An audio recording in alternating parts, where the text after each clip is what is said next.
Hello बच्चों, let's read out the question first. In the circuit shown in the following figure, both the bulbs B1 and B2 are identical. Then, यहाँ पर आप diagram में देख सकते हैं कि दो बल्ब गिवन है B1 एंड B2. B1 एक कैपेसिटर के साथ सीरीज में जुड़ा है 500 माइक्रोफैरड. अब B2 इंडक्टर 10 मिली हेनरी के साथ सीरीज में जुड़ा है और इन दोनों को पैरेलल कनेक्ट करके 220 वोल्ट 50 हर्ट्ज का सप्लाई दे दिया गया है. सो हमें राइट ऑप्शन को चूज करना है. तो चलिए स्टार्ट करते हैं हम सॉल्यूशन से. But before of its let's talk about the key concept which we are going to use here for this question. So देखिए यहाँ पर एक सिंपल सा कंसेप्ट है कि जो कैपेसिटिव रिएक्टेंस होता है XC वो किसके इक्वल होता है 1/ओमेगा C के, जिसको हम रिएक्टेंस बोलते हैं कैपेसिटिव रिएक्टेंस. उसी के साथ साथ इंडक्टिव रिएक्टेंस हो जाता है XL is equals to omega into L. So बस इन्हीं का यूज करके हम सोल्यूशन बना ले जाएंगे. चलिए सबसे पहले तो मैं XC को कैलकुलेट करता हूँ. ठीक है. So XC will be equals to 1 omega को लिख सकते हैं 2πfc. So that will be equals to 1/2 into 3.14 multiply by frequency. ना यहाँ पर जो फ्रीक्वेंसी है ये 50 हर्ट्ज फ्रीक्वेंसी होती है, राइट. सो ये क्या हो जाएगा 50 मल्टीप्लाई बाय कैपेसिटेंस कितनी गिवन है हमें 500 माइक्रो, यानी कि हो जाएगा 10⁻⁶.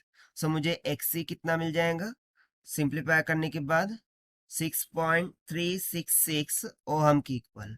सिमिलरली मैं XL कैलकुलेट कर लेता हूँ. So that will be equals to 2πf into L.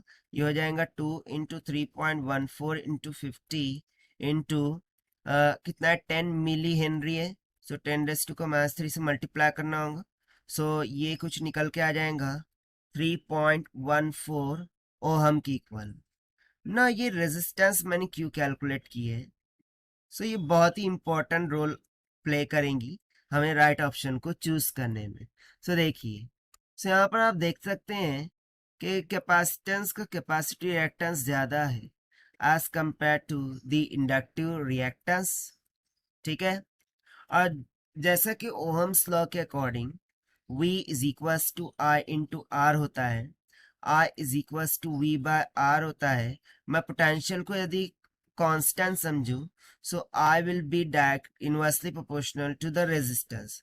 यानी जितनी ज़्यादा रेजिस्टेंस होगी उतनी कम करंट फ्लो होगा, जितनी कम रेजिस्टेंस होगी उतना ज़्यादा करंट फ्लो होगा.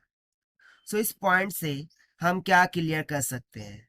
सो देखिए, ये कैपेसिटेंस की रेजिस्टेंस ज़्यादा है यानी कि इसमें से कम करंट फ्लो होगा, और ये इंडक्टिव रिएक्टेंस उसकी रेजिस्टेंस क्या है कम है यानी कि इसमें से ज़्यादा करंट फ्लो होगा. That means I1 will be greater than to I2. So इससे हमें क्या पता चल जाएगा कि इनिशियल केस में B1 will be greater than to B2, यानी कि B1 की ब्राइटनेस B2 से ज़्यादा होंगी. तो चलिए इसके अकॉर्डिंग हम ऑप्शन चेक करते हैं. The brightness will be same, ये तो रॉन्ग हो गया. B2 will be brighter than B1. So यहाँ पर ये उल्टा केस बन रहा है, B1 विल बी ब्राइटर होना चाहिए. नाउ C बोल रहा है as the frequency of supply voltage is increased the brightness of B1 will be increases and that of B2 will be decreases. So ये ऑप्शन एब्सोल्युटली करेक्ट हो जाएगा. Only B2 will glow because the capacitor has infinite impedance, ये भी wrong हो जाएगा. सो यहाँ से जो ऑप्शन C हमें दिख रहा है वो करेक्ट हो जाएगा. और ऐसा क्यों, तो देखिए हमने यहाँ पर देखा कि जो कैपेसिटेंस है उसके लिए ओमेगा C का कॉन्सेप्ट यहाँ पर देखा. सो ओमेगा को बढ़ाऊंगा सो कैपेसिटेंस डिक्रीज होंगी, कैपेसिटेंस डिक्रीज होंगी तो ये जो करंट है वो बढ़ जाएगा यानी कि ब्राइटनेस बढ़ जाएंगी. और यहाँ पर हमने देखा brightness of B1 is greater than to brightness of B2. That is why option C is correct here. So this is the required solution. I hope you understood well. Best of luck. Thank you.